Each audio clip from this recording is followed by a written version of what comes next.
በዝናባማው ሌሊት የተፈጠረው አሳዛኝ ቅጽበት አልፈልግም ያሉት አባት በአዲስ አበባ ዝናብና ብርድ በተፈራረቁበት ማታ እድሜያቸው የገፋ አንድ አባት ከጎዳና ዳር ተቀምጠው ይታያሉ።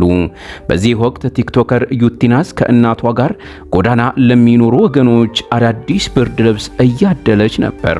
ዩቲናስና እናቷ ብርድ ልብስ ይዘው ወደ አባትየው ቀረቡ። የያዙትን ብርድ ልብስ እንዲቀበሉና በዚያ ቀዝቃዛ ሌሊት እንዲሸፈኑበት ለማድረግ ሞከሩ። ነገር ግን እኚህ አባት በተሰበረ ስሜት አልፈልግም የሚል ሰውነትን ውርር የሚል ምላሽ ሰጡ። ቲክቶከሯ በዚህም አልተወቻቸውም። ብርድ ልብሱን እንዲቀበሉ ብዙ ለመነቻቸው። በዚያ ቅዝቃዜ በዛ ጎዳና ላይ ለሚያድሩት አባት እንዲቀበሉ በተደጋጋሚ ጠየቀቻቸው። ሆኖም አባቱ በተደጋጋሚ አልፈልግም እያሉ ፈቃደኛ አልሆኑም። ሁኔታው የሚያሳዝን ነው።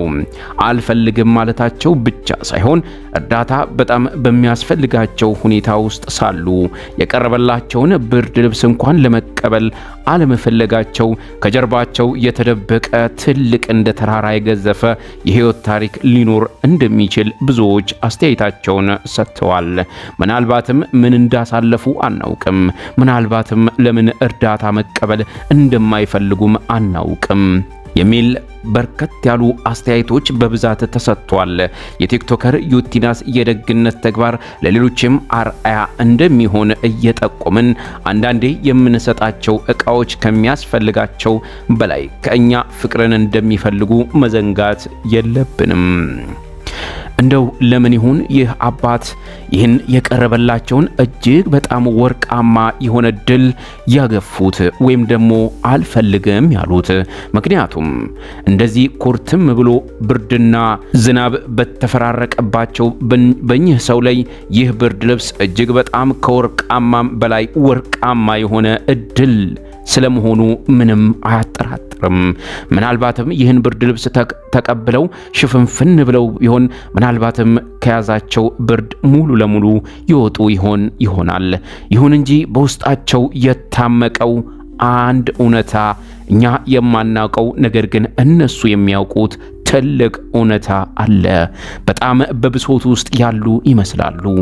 ይባስ ብሎም ገንዘብ ወድቆቦታል ያንሱት ስትላቸው የእርሳቸውም ምላሽ ውሰጂው የሚል ነበር። ብዙ የኢትዮጵያ ሕዝብ በዚህ ምላሽ እጅግ በጣም የደነገጠም የተጨነቀም ያዘነውም ጭምር በኮመንት ላይ የገባ የተለያዩ ሐሳብ አስተያየቶችን ሰጥቷል። እስኪ ውድ አድማጮቻችን እኚህ ትልቅ ሰው ምን ሆነው ሊሆን ይችላል የሚለውን ሐሳብ አስተያየታችሁን የምታውቁ ካላችሁ ኮመንት ላይ አድርጉልን። በተጨማሪም ደግሞ በሰውየው አልፈልግም ምላሽ ምን ተሰማችሁ? የተሰማችሁን ስሜት ኮመንት ላይ አስቀምጡልኝ። አመሰግናለሁ።